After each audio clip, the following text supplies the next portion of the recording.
Now, since that attack at the Capitol, social media companies have suspended a number of accounts they think could incite more violence, including the president's.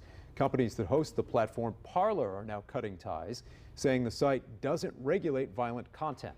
Tonight, this issue, this conversation is at a crossroads. Your right to free speech and social media. Fox 59's Courtney Crown takes it to the experts for a closer look.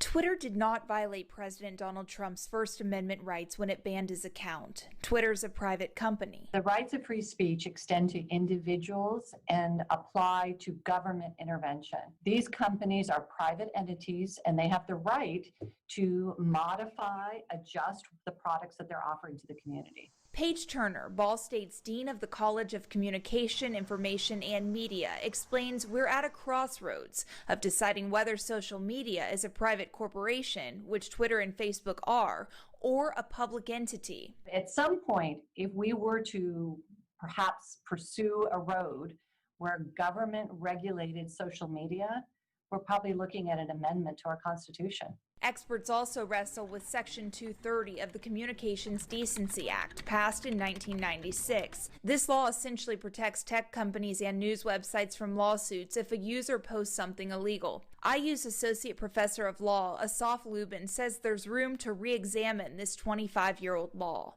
First-order rules about privacy, defamation, intellectual property violations, all these areas of internet governance that the government could take a far greater role in setting, which it currently is not doing.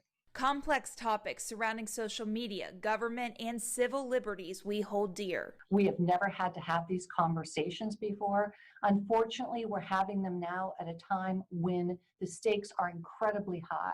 Courtney Crown, Fox 59 News. Now, we do want to mention tonight, Parler's CEO tells Fox News they believe the ban is a double standard when compared to other sites. He says Parler will come back with changes to keep users safe while also respecting free speech.